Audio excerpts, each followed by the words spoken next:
أعوذ بالله من الشيطان الرجيم بسم الله الرحمن الرحيم تلك آيات الله نتلوها عليك بالحق وإنك لمن المرسلين وصلى الله على النبي الكريم سورة البقرہ آیت نمبر 252 تلک آیات اللہ نتلوها علیک بالحق، یہ اللہ کی آیات ہیں، نتلوها علیک بالحق، جن کو ہم آپ پر پڑھ رہے ہیں ٹھیک ٹھیک، حق کے ساتھ ٹھیک ٹھیک، بالحق کا معنی وَإِنَّكَ لَمِنَ الْمُرْسَلِينَ، اور بے شک آپ رسولوں میں سے ہیں۔ حق کے ساتھ ہم بیان کر رہے ہیں اور اس کو اردو میں معنی کیا کیا؟ ٹھیک ٹھیک، یعنی ٹھیک ٹھیک ہم آیتیں آپ پر پڑھ رہے ہیں، اس کے اندر کسی قسم کی کوئی غیر حق کا چیلنج نہیں کر سکتا کہ یہ فلاں بات تو مناسب نہیں تھی، حق نہیں تھی۔ اور کیونکہ آپ انا جب آ جائے تو یہ پچھلی بات کی ایک علت کی طرف اشارہ ہوتا ہے، یہ اللہ کی آیتیں ہیں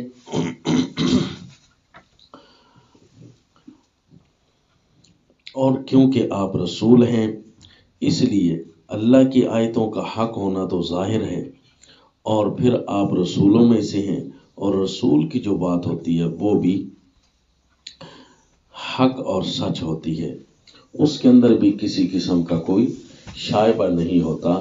یہ آپ کی باتیں نہیں ہیں، یہ اللہ کی آیات ہیں، اور اللہ کی آیات آپ رسالت کر رہے ہیں، یعنی پہنچا رہے ہیں، پیغام دے رہے ہیں۔ تو یہ بات بہت آسان ہے، لیکن قرآن پاک کی کوئی بھی آیت بے مقصد نہیں ہوتی، وہ مقصد سے بھرپور ہوتی ہے۔ تو یہ کیا مطلب ہے اس فرمان طیب کا کہ یہ پیغام اچانک آ گیا، قصہ ختم ہوا تو فوراً یہ پیغام آ گیا کہ تلک آیات اللہ نتلوها علیک بالحق وانک لمن المرسلین۔ تو ایک تو اس کا قریب کسی بات کی طرف اشارہ ہے اور ایک اس کا دور کسی بات کی طرف اشارہ ہے، کیونکہ لفظ تلک ہے یہ مؤنث کا لفظ ہوتا ہے، ذالک مذکر کا لفظ ہوتا ہے۔ تو اسم اشارہ یہ ذالک ہو یا تلک ہو، یہ دور کی طرف اشارہ کر رہے ہوتے ہیں۔ تو اب وہ دور کتنا ہے اس کو ڈھونڈنا ہے، ایک تھوڑا سا دور اور ایک زیادہ دور۔ یہ تھوڑا سا دور تو یہ ہے جو ابھی ایک واقعہ شروع ہوا تھا الم ترى کے لفظ سے، دو واقعے بتائے، الم ترى الى الذين خرجوا من دیارهم اور الم ترى الى الملأ من بنی اسرائیل، ان کو کہا گیا تلک آیات اللہ۔ یہ آیت نمبر 243 میں اور آیت نمبر 246 میں دو علم ترا گزرے، ان کی طرف اشارہ ہے تلکا کا۔ اور ان علم ترا سے پہلے آیت نمبر 242 میں آیات کا لفظ تھا کہ کذالک یبین اللہ لکم آیاتہ لعلکم تعقلون، یہ اسی طرح اللہ تمہارے سامنے اپنی آیات بیان کرتے ہیں۔ آیات سے مراد احکام تھے، کیونکہ بھرپور احکام یہاں تک پہنچ کر پورے ہو رہے تھے۔ تو فرمائے یہ اللہ کی آیات ہیں، یہ اللہ کے احکام ہیں، آیت نمبر 242 میں۔ پھر اس کے بعد فوراً شروع ہوا علم ترا دو دفعہ، تو ان دو علم ترا کو بھی کہا تلک آیات اللہ، یہ اللہ کی آیتیں ہیں، نتلوها علیک بالحق، جو ہم آپ کو ٹھیک ٹھیک سنا رہے ہیں۔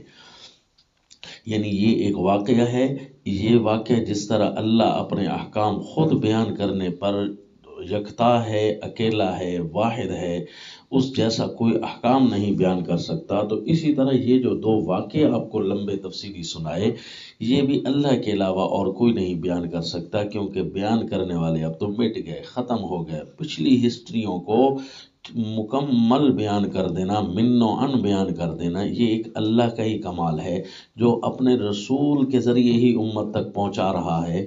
یہ اللہ تعالیٰ کے فضل و احسان اور کمال ہیں، ورنہ کل کی بات ہی اگلے تبدیل کر دیتے ہیں، سالوں بعد باتیں تو نقشہ ہی بدل جاتا ہے، پھر صدیوں کی باتیں تو مٹتی ہوئی نظر آتی ہیں، لیکن اب بھی وہ بات من و ان بیان ہو رہی ہے۔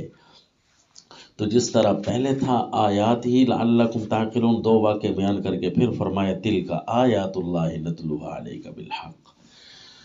تو یہ ایک اشارہ تھوڑا سا دور چلا گیا تل کا، اور ایک اشارہ اس کا بہت سارا دور جا رہا ہے تل کا، یہ تاکید بن رہی ہے۔ کون سی تاکید ہے؟ التاکید الثالث، کہا تھا نا کہ دو دو کر کے تاکید ایک طرز کی آئے گی، اب یہ التاکید الثالث اور التاکید الرابع ایک طرز کی آئے گی، تلک آیات اللہ نتلو علیک بالحق، اور اگلی آیت میں فوراً تاکید رابع شروع ہو جائے گی، تلک الرسل فضلنا۔ تو ایک تو یہ دو دو کا جوڑا پورا ہوا، اور دوسرا تلکا کا اشارہ اگر دور کی طرف ہے تو بہت سارا دور، تو وہ کون سی آیت ہے؟ ظاہر ہے یہ آیت جہاں پر مرتب ہو رہی ہے، یہ تاکید مرتب ہو رہی ہے اس دوسرے حکم پر جو احکام عملیہ میں دوسرا حکم کون سا آیا تھا جو آپ پڑھ چکے، وہ حکم قصاص تھا۔ حکم قصاص، یا ایھا الذین آمنوا کتب علیکم القصاص فی القتلی، دیکھا یہ حکم آیا تھا نا دوسرا احکام علمیہ میں عملیہ میں۔ احکام عملیہ کا پہلا تو آپ کو یاد ہے نا، جس کے بعد تلبیسات اربع کا رد آیا تھا، وہ تھا یا ایھا الذین آمنوا کلوا من طیبات، آیت نمبر 172 میں۔ اب آیت نمبر 178 کے اندر دوسرا حکم عملی آ چکا ہے، یا ایھا الذین آمنوا کتب علیکم القصاص فی القتلی۔ اس حکم قصاص پر یہ تاکید آ رہی ہے، آیت نمبر 178 پر تاکید آ رہی ہے، اور حکم قصاص کو جس رنگ میں بیان فرمایا اس کو فرمایا کہ تلک آیات اللہ نتلوہا، یہ اللہ کی آیتیں ہیں۔ ظاہر ہے حکم قصاص دے کر کائنات میں اور معاشرے میں امن لاگو کروا دینا، یہ لوگ مر جاتے اور پس جاتے لیکن ترتیب نہ بنا سکتے کہ یار امن کو کیسے لاگو کیا جائے، علاقے میں قتل و غارت عام ہے، اللہ کریم نے اس کی ترتیب خوبصورت بتا دی کہ حکم قصاص جاری کرو، اس ڈر سے کوئی بھی کسی کو نہیں مارے گا۔ تو یہ کمال کس کا ہے؟ تلک آیات اللہ۔ دیکھا ہم تو سمجھ رہے تھے کہ بڑی سادہ سی آیت ہے، مختصر سی آیت ہے، اس پیغام کا کیا مطلب ہے اچانک جو آیا، لیکن اس کے اندر بہت سارے پیغامات چھپے ہوئے تھے۔ ایک دل کا دور، تھوڑا سا دور کی طرف اشارہ، اور ایک زیادہ دور کی طرف اشارہ، ایک ہے بعد اور ایک ہے اقصى البعد، بہت زیادہ دور۔ تلک آیات اللہ نتلوها علیک بالحق، یہ حکم قصاص جیسا رنگ بیان کرنا یہ اور کوئی نہیں کر سکتا، یہ آیات اللہ ہی ہے، اللہ ہی کے قوانین ہیں۔ اور اب یہاں پر آپ نے دیکھنا ہے کہ تاکید جو ہو رہی ہے حکم قصاص پر، تو اس تاکید کے اندر الفاظ نوٹ کریں، 4 لفظ ہوں گے۔ تلک آیات اللہ نمبر 1، نتلوها علیک 2، بالحق 3، وانک لمن المرسلین 4۔ اور آپ حیران ہو جائیں گے کہ جب وہ حکم قصاص ہم نے پڑھا تھا اس کے حصص بھی 4 تھے، تو لہذا یہ تاکید ثالث حکم قصاص پر اسی طرح مرتب ہوگی۔ یا ایھا الذین آمنوا کتب علیکم القصاص فی القتلی کو دیکھیے آیت نمبر 178، وہاں 4 باتیں کون سی تھی؟ پہلی بات نوٹ کریں، یا ایھا الذین آمنوا کتب علیکم القصاص فی القتلی الحر بالحر والعبد بالعبد والانثى بالانثى، یہ پہلی بات تھی۔ لوگوں تمہارے اوپر حکم قصاص ہے، آزاد بدلے آزاد کے، اگر کسی آزاد نے مارے تو اس کو آزاد کو ہی مارو، یہ نہ کرو کہ آزاد بدلے غلام کے، کہ بھئی کسی غلام کو کسی نے مارا تو سخت بڑی قوم والے کہتے ہیں کہ ہم چونکہ طاقتور ہیں، ہماری قوم بڑی ہے، ہماری بدماشی زیادہ چلتی ہے، لہذا ہم تمہارے کسی آزاد کو پکڑ کر ماریں گے۔ تو یہ حکم تفصیل سے گزر چکا ہے کہ نہیں، الحر بالحر والعبد بالعبد والانثى بالانثى، یہ پہلی شک بیان ہوئی تھی۔ وہ پہلی شک جو ہے اس پر تاکید کون سا لفظ آئے گا؟ تلک آیات اللہ، یہ اللہ کی آیات ہیں، اللہ کی آیات کو تبدیل نہ کرنا۔ ایسا نہ ہو کہ بندے اپنے اللہ کے قانون کو تبدیل کرتے رہے، دھیان کرنا، الحر بالحر والعبد بالعبد والانثى بالانثى، یہ آیات اللہ ہیں، اللہ کے قوانین ہیں، اللہ کے بنایا ہوا نظام ہے، اس کو چھیڑنا نہیں ورنہ بڑا نقصان ہوگا۔ اور وہاں پر اس حکم قصاص کی دوسری شق کون سی تھی؟ فمن عفی له من اخیہ شیء فاتباع بالمعروف واداء الیہ باحسان ذلک تخفیف من ربکم ورحمہ۔ دوسری شق حکم قصاص کی تھی معافی کا دستور، کہ اگر بالفرض کوئی ورثہ معاف کر دیتے ہیں تو کیا پھر بھی قصاص لینا ہے؟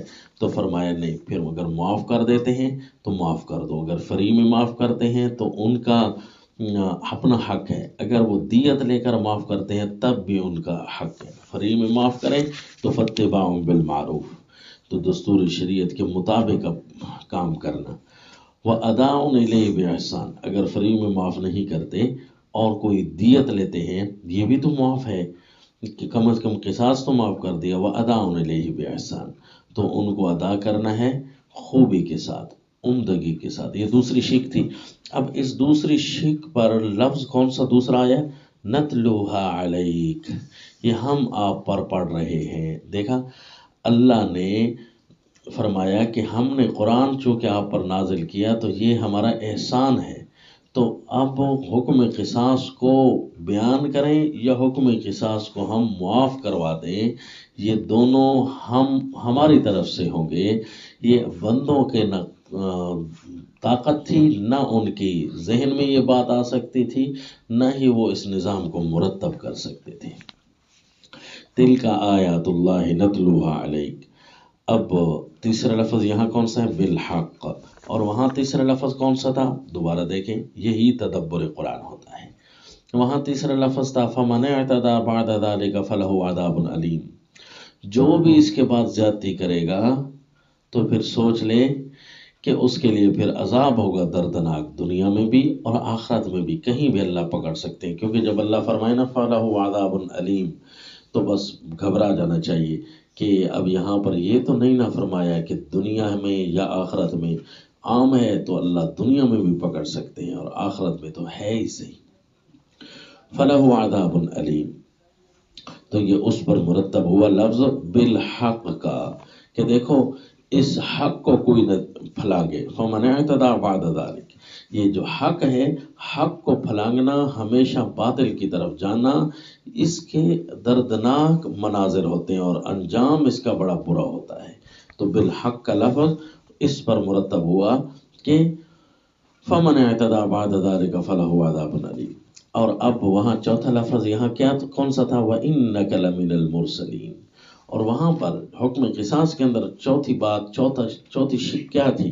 وہ تھی وَلَكُمْ فِي الْقِصَاصِ حَيَاةٌ يَا أُولِي الْأَلْبَابِ لَعَلَّكُمْ تَتَّقُونَ، اے عقل مندو، تمہارے لیے قصاص کے قانون میں تو اصل زندگی چھپی ہوئی ہے، اگر حکم قصاص جاری کرو گے نا تو لوگ قتل و غارت سے باز آ جائیں گے، لعلکم تتقون، تاکہ تم بچ سکو، قتل و غارت سے بھی بچ سکو اور اللہ کی نافرمانی سے بھی بچ سکو۔ تو یہ حکم بیان کرنا اور یہ حکمت بھری گفتگو کرنا، یہ کون کر سکتا ہے؟ یہ کوئی رسول ہی کر سکتا ہے جو براہ راست اللہ تعالیٰ سے حاصل کر کے تم تک پہنچائے۔ وَإِنَّكَ لَمِنَ الْمُرْسَلِينَ۔ دیکھا، یہ چھوٹی سی آیت تھی لیکن اس نے پورے حکم قصاص کو کس خوبصورت انداز میں گھیر لیا۔ اب ثابت ہوا کہ قرآن پاک کا کوئی حرف، کوئی لفظ زائد نہیں ہے۔ تلک آیات اللہ نتلوہا علیک بالحق، نہ زائد ہے اور نہ خواہ ہے، یعنی یہ کوئی بور کرنے والی کتاب نہیں، الحمدللہ یہ اللہ کی کلام ہے۔ اور اس کے بعد اب آئیے، یہ تاکید ثالث علی القصاص، احکام عملیہ پر یہ تاکید ثالث تھی، تو وہ قصاص تھا۔ اور اب تلک الرسل فضلنا، اچھا اس تاکید کا خلاصہ کیا ہے؟ جس طرح پچھلی دو تاکیدوں کا خلاصہ آپ نے نوٹ کیا تھا نا، پہلی تاکید کا خلاصہ کیا تھا؟ دوبارہ دیکھیے، الموت والحیات للہ، الم تر الی الذین خرجوا من دیارہم، اور دوسری تاکید کا خلاصہ کیا تھا؟ الم تر الی الملأ من بنی اسرائیل من بعد موسیٰ فضیلۃ الصابرین وہزیمۃ الظالمین. یہ دو لفظ یاد کیے تھے نا. تو اب آئیے یہ تیسری تاکید کا کیا خلاصہ ہے؟ احقاق الحق، یعنی حق کو لاگو کرنا. قصاص ایک حق تھا جس کو لاگو کیا گیا. اور تلک الرسل فضلنا بعضهم، یہ التاکید الرابع، یہ چوتھی تاکید آ رہی ہے. اور اس تاکید کا خلاصہ ہوگا ابطال الباطل. جس طرح حق کو لاگو کیا جاتا ہے باطل کو مٹایا جاتا ہے. اب یہ تاکید رابع کہاں پر مرتب ہوگی؟ تاکید رابع مرتب ہوگی حکم وصیت پر، کیونکہ اگلا حکم کون سا آیا تھا حکم قصاص کے بعد؟ اب وہ آیت نوٹ کریں، وہ تھا جی قانون وصیت. کتب علیکم اذا حضر احدکم الموت ان ترک خیرا الوصیہ، یہ آیت نمبر 181 کے اندر تھا. دوسرا حکم تھا، اور اس کے اندر بھی تفاصیل اربع تھی، 4 تفاصیل تھی. تو اب یہ جو تاکید رابع آ رہی ہے نا، تلک الرسل، یہ اس پر مرتب ہوگی. اور آپ ترجمہ بھی سنیں اور اس کے اندر 4 شقیں بھی نوٹ کریں اس تاکید کی.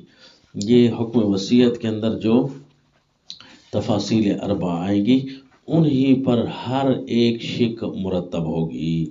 اب ذرا دیکھیے، تلک الرسل فضلنا بعضهم علی بعض، یہ پہلا جملہ ہے. اور اس کا ترجمہ یوں ہے کہ وہ سارے رسول، یہ وہ سارے رسول ہیں، فضلنا بعضهم، یعنی ایک تو آپ صلی اللہ علیہ وسلم اور دیگر جتنے بھی انبیاء آئے. تلک الرسل فضلنا، یہ وہ، اس کا معنی اس لیے کر رہے ہیں کہ تلکا کا لفظ جس طرح بتایا کہ دور کی طرف بھی اشارہ ہوتا ہے اور دور فضیلت کی طرف بھی اشارہ ہوتا ہے. اور یوں اس کے معنی میں کہا جائے گا یہ وہ انبیاء کی باتیں ہو رہی ہیں، یعنی فضیلت کے اعتبار سے بھی دور، یعنی بہت دور کی بہت بڑی فضیلت ہے کہ اس کی انتہائیں دور دور تک پھیلی ہوئی ہیں. تلک الرسل فضلنا، یہ وہ سارے انبیاء ہیں، جس طرح آپ صلی اللہ علیہ وسلم ہے نا، دیگر بھی سارے انبیاء کے بارے میں فرمایا فضلنا بعضهم علی بعض، جن کو ہم نے ایک دوسرے پر فضیلت دی ہے. ان میں امام الانبیاء صلی اللہ علیہ وسلم بھی ہیں جن کو اللہ نے فضیلت دی ہے. وہ کون سی فضیلت ہے؟ سورہ آل عمران میں اس کی فضیلت کلی کا ذکر بھی ہوگا، اور باقی سارے قرآن میں فضیلت جزیہ کا تو کثیر ذکر ہے. فضیلت کلیہ یہ ہے کہ تمام انبیاء سے اللہ نے ایک وعدہ لیا تھا کہ جب تمہارے پاس ایک رسول آئے تو تم نے اس پر ایمان بھی لانا ہے اور اس کی مدد بھی کرنی ہے اگر تمہاری زندگی میں آ جائے. تو تمام انبیاء نے اس بات پر اقرار کیا. قال اقررتم واخذتم على ذلكم مصری قالوا اقررنا، انہوں نے کہا اے اللہ ہم اقرار کرتے ہیں اور اس پر عمل کریں گے سیدنا عیسیٰ علیہ الصلوۃ والتسلیم، کہ ان کی زندگی میں ہی امام الانبیاء صلی اللہ علیہ وسلم تشریف لائے، اور آپ واپس جب آئیں گے تو چونکہ زندہ ہیں، ابھی آپ کی وفات طیبہ نہیں ہوئی حضرت عیسیٰ علیہ السلام کی، تو ان کی زندگی گویا چل رہی ہے لیکن وہ یہاں ہے نہیں.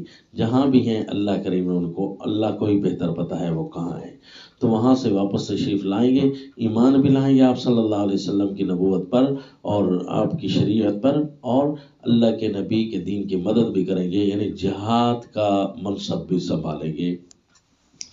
تو یہ اللہ نے فضیلت دی ہے. آپ صلی اللہ علیہ وسلم یہ ان انبیاء میں سے ہیں جن کو اللہ نے ایک دوسرے پر فضیلت دی ہے. تلک الرسل فضلنا بعضهم علی بعض، یہ پہلا جملہ تھا. اب دوسرا جملہ نوٹ کیجئے، منہم من کلم اللہ ورفع بعضهم درجات، ان میں سے کچھ ایسے بھی ہیں کہ جن کے ساتھ اللہ نے کلام بھی کیا ہے. یہ ایک کلام والی فضیلت کو اللہ نے بیان کیا واضح کر کے. ورفع بعضهم درجات، اور باقیوں کو اجمالاً بیان کیا کہ بہت سارے اور بھی ہیں جن کے ہم نے کئی درجات بلند کیے. اب دیکھنا یہ ہے کہ سیدنا موسیٰ علیہ الصلوۃ والتسلیم کا اللہ نے وضاحت کے ساتھ ذکر کر دیا، یعنی فضیلت کلام کا وضاحت کے ساتھ کیوں ذکر کیا؟ اس کی وجہ کہ اس امت محمدیہ صلی اللہ علیہ وسلم کے اندر شریعت کو تکمیل تک پہنچایا. توحید حاکمیت بھی ہے اس میں، توحید الوہیت بھی ہے.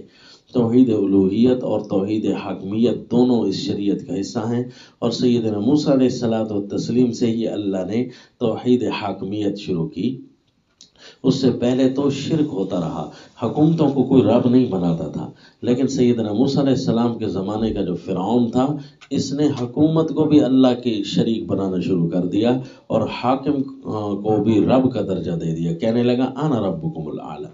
تو سیدنا موسیٰ علیہ السلام آ کر فرماتے ہیں کہ نہیں، حاکمیت اعلیٰ صرف اور صرف ایک اللہ کی ہے۔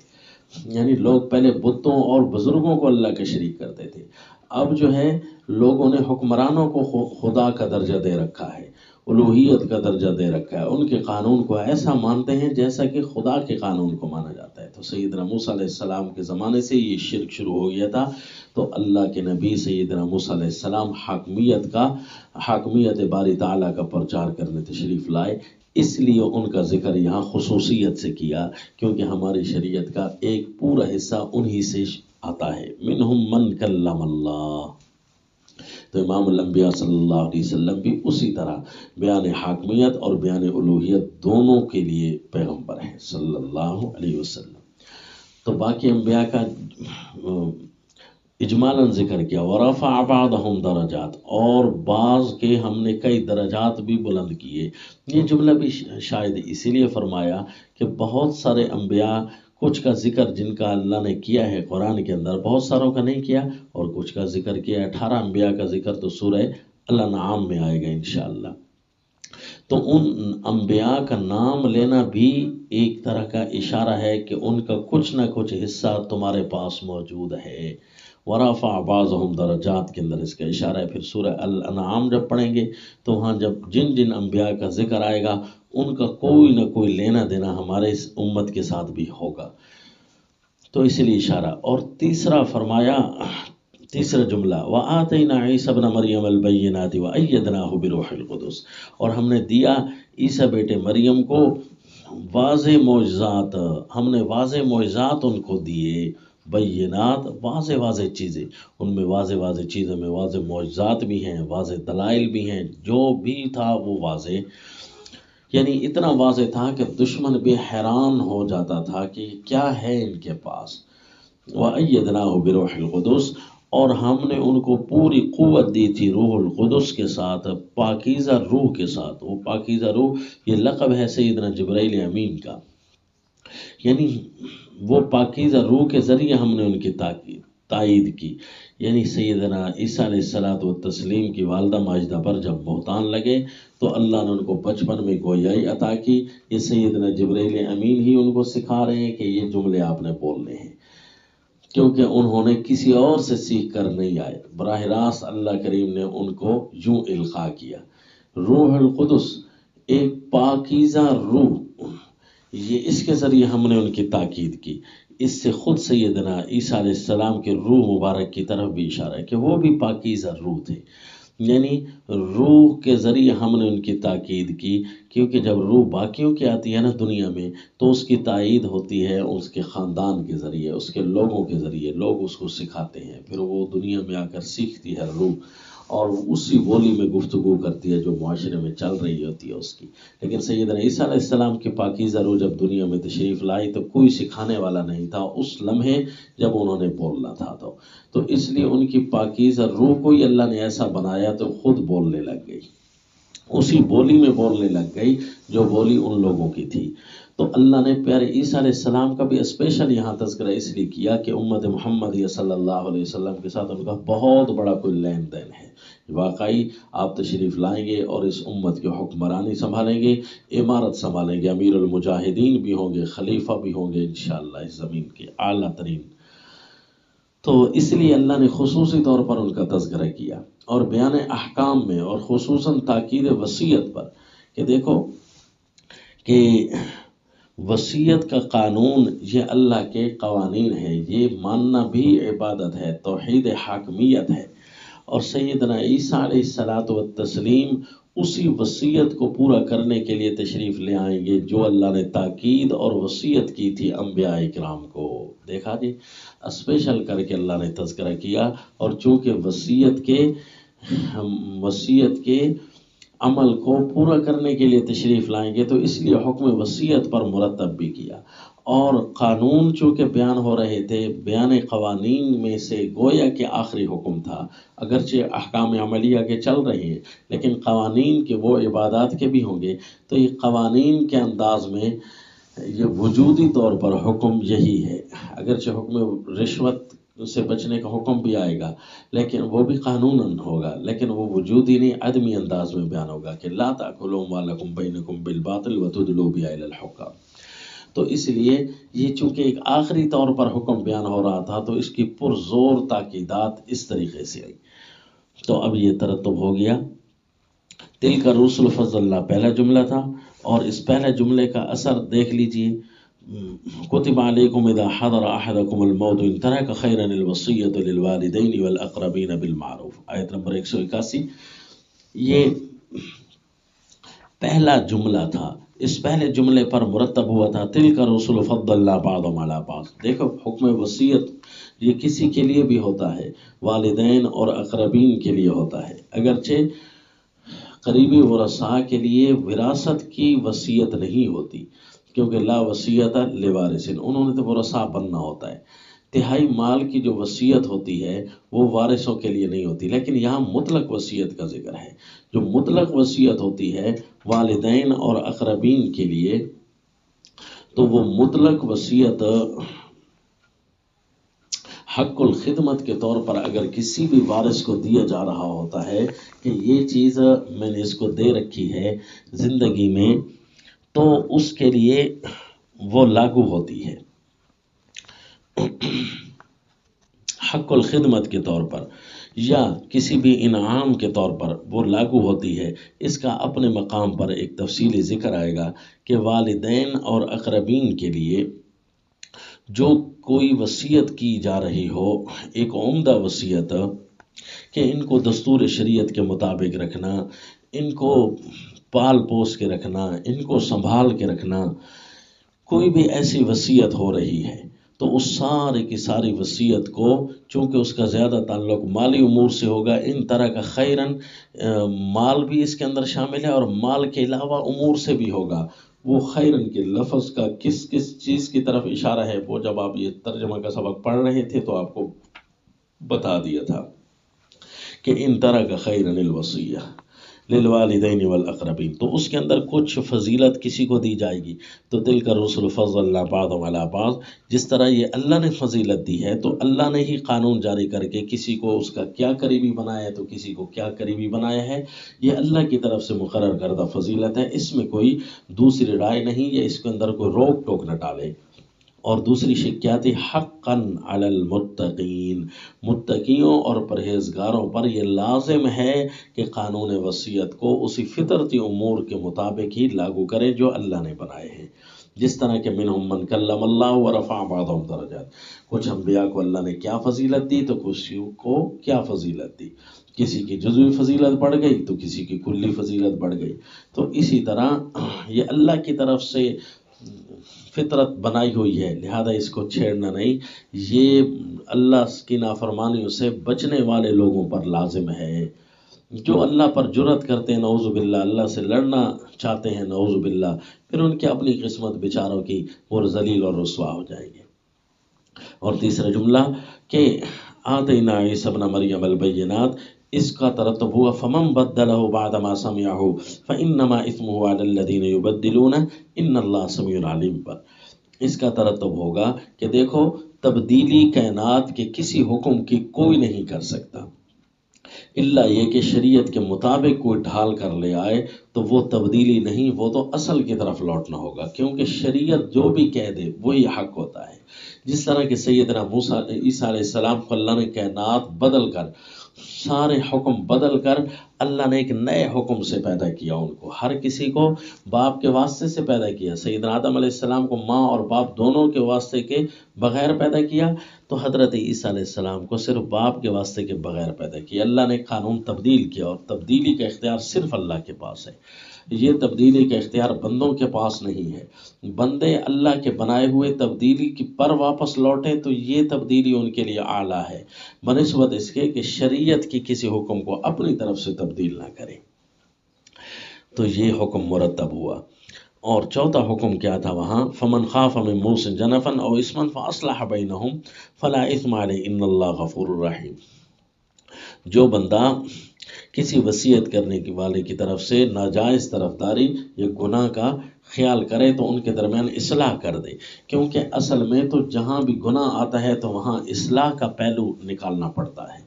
حتیٰ کہ زمین پر قتال اس لیے لاگو کیا، دیکھا جی، حالانکہ حکم قتال پہلے گزر چکے تھے لیکن اللہ نے پھر اس کو ذکر کیا، وَلَوْ شَاءَ اللَّهُ مَقْتَتَلَ الَّذِينَ، اللہ نے حکم قتال زمین پر اس لیے لاگو کیا کہ فساد عام ہو جاتا ہے، دہشت گرد عام ہو جاتے ہیں، چور ڈکیت اور ظالم دنیا عام ہو جاتی ہے، تو اللہ کریم اسی لیے تو جہاد کا حکم بھیجتے ہیں کہ وہ فساد نہیں، وہ تو اصل اصلاح ہے، فسادیوں کو ختم کرنا ہے۔ دیکھا، تاکید چل رہی ہے کہ اگر تم اس فساد کو ختم کرتے ہو تو یہ تو تمہارے حق میں بہت بہتر ہے۔ وَلَوْ شَاءَ اللَّهُ مَقْتَتَلَ الَّذِينَ مِن بَعْدِهِم مِّن بَعْدِ مَا جَاءَتْهُمُ الْبَيِّنَاتُ، اگر اللہ چاہتا تو لوگ آپس میں نہ لڑتے واضح دلائل آ جانے کے بعد۔ ان تمام انبیاء کے بعد جو لوگ آئے ہیں ان کے جانشین آپس میں نہ لڑتے، من بعد ما جاءتهم البینات، لیکن ان جانشینوں میں کچھ برے پیدا ہو گئے، ولکن اختلفوا، لیکن انہوں نے اختلاف برپا کیا۔ اتنے انبیاء اچھے دنیا تشریف لائی، صاحب فضیلت، صاحب کلام اللہ، بڑے بڑے رفعت درجات والے سیدنا عیسیٰ علیہ السلام، یہ انبیاء تشریف لائے، ان کے جانشینوں کو چاہیے تھا اختلاف نہ ڈالتے، ولیکن اختلفوا، لیکن انہوں نے اختلاف ڈالا، فمنہم من آمن ومنہم من کفر، کچھ تو ایسے تھے جو ایمان لے آئے اور کچھ ایسے تھے جو کافر تھے۔ ولو شاء اللہ مقتتلوا، اگر اللہ چاہتا تو وہ آپس میں نہ لڑتے، لیکن یہ لڑے ظلم کی وجہ سے، ایک طرف سے ظلم آ گیا نا تو پھر لڑائی تو بنتی ہے۔ تو اسی طرح مصلحین کو چاہیے کہ وہ ظالموں کو مٹاتے رہیں، اسی طرح جس طرح کے کوئی غلط وصیت کر جائے تو اس کے درمیان اصلاح کرنی ہے۔ تو پھر اللہ تعالیٰ جو چاہیں کرتے ہیں، ولیکن اللہ یفعل ما یرید، اللہ جو چاہیں کرتے ہیں۔ اللہ کیا چاہتے ہیں؟ اللہ چاہتے ہیں کہ زمین پر اصلاح ہو، تو لہذا اللہ پھر حکم قتال نصیب فرما دیتے ہیں۔ اصل میں تو یہ تاکید پوری ہو گئی یہاں، لیکن ایک اور آیت تاکید در تاکید، یا ایہا الذین آمنوا، مومنوں کے خطاب کر کے نام لے کر فرمائے، یا ایہا الذین آمنوا انفقوا مما رزقناکم۔ یہ سارے مالی معاملات اور جھگڑے یہ کیوں آ رہے ہیں؟ اس کی وجہ یہ ہے کہ دنیا کے ساتھ محبت ہے۔ دنیا کے ساتھ محبت ہوگی نا تو ہر بیماری کی بنیاد یہیں سے پیدا ہو جائے گی۔ حب الدنیا رأس کل خطیۃ، حدیث پاک میں آیا کہ دنیا کی محبت ہر بیماری کی جڑ یہی ہے۔ جتنی بھی خطائیں، جتنے بھی گناہ موجود ہیں نا، ان کو ذرا چیک کرو، ٹٹولو، تحقیق کرو، تو تب جا کر پتہ چلے گا اصل میں یہ دنیا کی محبت ہے۔ دنیا کی محبت کو دل سے نکالو، اللہ نے جو چیزیں تمہیں دی ہیں کھانے کو وہ کھاؤ بھی صحیح، اور آگے خرچ بھی کرو، انفاق فی سبیل اللہ کرو، خرچ کرو۔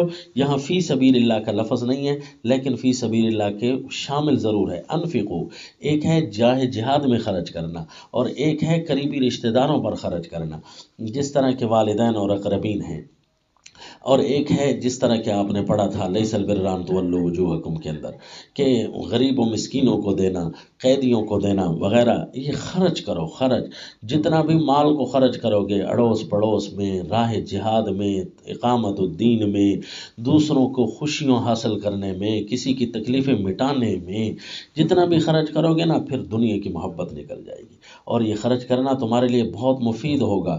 من قبل ان یأتی یوم، اس دن کے آنے سے پہلے، لا بیع فیہ ولا خلۃ ولا شفاعہ، جس کے اندر نہ تو کوئی خرید و فروخت ہو سکے گی کہ مال بڑھ جائے، کیونکہ مال ہے اب ختم ہو چکا، اور نہ وہاں پر کوئی دوستی آئے گی، ولا خلۃ، نہ آشنائی اور دوستی کوئی آئے گی کہ جس کی وجہ سے کوئی ایک دوسرے کو مال دے دے، ولا شفاعہ، نہ کوئی سفارش چلے گی، وصیت چلے گی کہ ایک دوسرے کے مال کو بڑھایا جائے، فلاں سے سفارش کرو جی ہمارے پاس مال آ جائے، فلاں کی سفارش سے، کہا نہیں، مال خرچ کرو اس دن سے پہلے جس میں یہ تینوں چیزیں نہیں ہوگی، نہ بیع ہوگی، نہ آشنائی ہوگی، نہ سفارش ہوگی، کیونکہ یہ تین چیزوں کے ذریعے ہی مال بڑھتا ہے، کوئی اپنے مال کو ہتھیاتا ہے یا کوئی کسی کے پاس مال آ جاتا ہے۔ تو خرچ کر ڈالو. خرچ کرنے سے تمہارے لیے دنیا کی محبتیں ختم ہو جائیں گی، اور یوں تم اللہ کے احکام کو پورا کا پورا مانتے رہو گے، مومنین بنتے جاؤ گے. جتنی دنیا کی محبت آئے گی، اللہ کے احکام ماننے میں بھی روڑے اٹکانا شروع کر دو گے کہ اللہ کے یہ حکم میں کیوں مانوں، میرے پاس تو یہ مال نہیں آ رہا، نعوذ باللہ. پھر تو یہ تمہارا کفر ہوگا. والکافرون هم الظالمون. اور سمجھ جاؤ کہ دنیا کی محبت تمہارے دل میں آئی اور اس وجہ سے تم نے اللہ کے دین کا انکار کر دیا، تو اصل ظالم پھر قرار پا جاؤ گے. والکافرون هم الظالمون. اب دیکھا لفظ کافرون یہاں کیوں آیا؟ اس کی وجہ یہی ہے کہ مال کو خرچ کر ڈالو تاکہ دنیا کی محبت نہ آئے، اللہ کی محبت آئے اور اللہ کے دین کی اطاعت اور اس پر ایمان آ جائے. اور اگر مال کی محبت تمہارے دل میں برقرار رہی اور اللہ نے جو رتبے بنائے ہیں، جو درجات بنائے ہیں، وہ تمہارے دلوں میں نہیں آئے، تو پھر ظاہر ہے تم نے اللہ کے دین کا انکار کر دینا ہے. اور جو اللہ کے دین کا انکار کرے تو اصل ظالم وہی قرار پا جاتا ہے. یہ تاکید رابع جو حکم وصیت پر مرتب ہوئی. وما علینا الا البلاغ.